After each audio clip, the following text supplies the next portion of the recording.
All right, hello, third grade NTI friends. We are starting our new project this week, and we're gonna be doing Faith Ringgold's Tar Beach. And I've asked you to watch Faith Ringgold herself actually reading her story, Tar Beach. And her story is based off a quilt she made, and she's an artist that uses fabric and quilting to create her art. So we are gonna kind of take our version of Faith Ringgold and create our own story quilts using Tar Beach as our inspiration. So we can get more into quilt work another time. We touched on it a little bit in class, but really what I want you to do is watch Tar Beach and kind of see, so if you can see the bottom of the illustrations, there's some quilt blocks. We'll talk more about quilting and what quilts are made up of next week when we get into patterning. But today I want you to think about, while we're doing this project, if you could fly over somewhere and that place could be yours and you owned it, like the little girl owned the Brooklyn Bridge, where would you fly over? Anywhere in the world. And there's no real right or wrong answer. This is your opinion, and I want you to think on that. But while you're thinking on that, we're gonna get out a 12-inch piece of white paper, and you want it kind of big. 12-inch paper is big because we're gonna have a ruler, and usually our rulers are 12-inch rulers. We wanna make sure our ruler hits the end. If you don't have white drawing paper, you can cut down to 12 inches at home. I'm happy to leave some in the office for you to pick up. That's probably the only supply you won't have.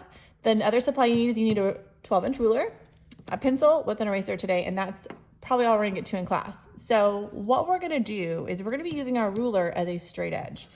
And we're gonna be using the width of our ruler to help us create a border around our paper. Because we're gonna create like a quilted border going all the way on our paper, and we want to do it a special way. So when we make our quilt, you're going to line up, and it doesn't matter which edge you use, your ruler could plastic or metal. You want to line up as best you can, your ruler going edge to edge, making sure it's nice and straight, or as straight as it can be. Then I want you to really hold your ruler in your non-dominant hand, and then rest your pencil next to the edge of your ruler, and just one long line, bring it straight down. So you made just a line, and you're going to turn your paper, line up those corners and those edges as best you can. Make sure it looks straight, and then go from the very top and do the same thing again. So it's okay that we have a cross here, because I'll tell you why later. So we're just gonna keep going around and doing all four sides the same. You don't wanna rush this. This is the basis of your quilt. We're making like quilt blocks. So we wanna, at the top, bring it down. You have one more to do. So when you're done, you'll have a border going around your paper that's as wide as your ruler, and you should have 4 squares in each corner, and that's perfectly fine. That's what we want. So my pencil got a little thing, so I have my squares in the corner. I know you can't see my whole paper at once. I can't get that far up on the table at school like I could at home.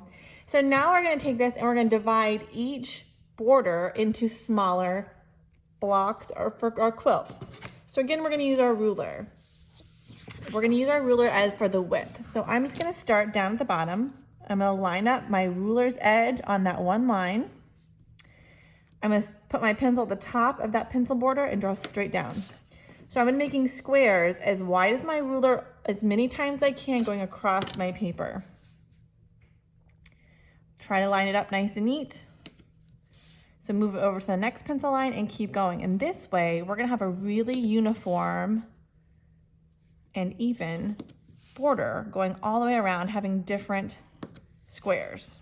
It's just another way. It's a little bit easier than having to measure this out and figure it out ourselves. Now, when we get towards the end, I could fit my ruler in over here. Let me show you.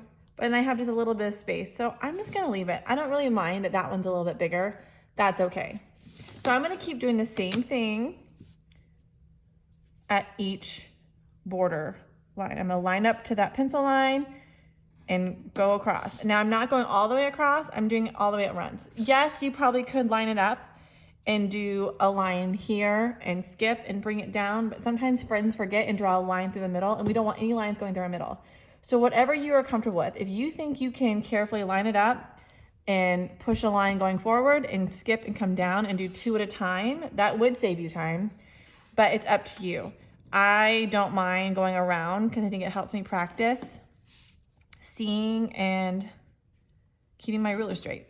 up to you. So you're gonna go ahead and you're gonna create your checkerboard or your square border around every line of edge of your paper. So remember, when you get towards the end, that last block is gonna be just a little bit bigger than your ruler, but that's okay. I'd rather have a bigger one than a tiny one. So you're just gonna keep going. So keep doing all 4 sides, and that's all we have time for today. So once you have all 4 sides done, I would like you to take a picture and upload to Google Classroom, and you're done for the week. So you're listening to the book Tar Beach, you're starting to think about where you'd wanna fly over, and you create your checkerboard border on all 4 sides. If you have any questions, let me know. Bye guys.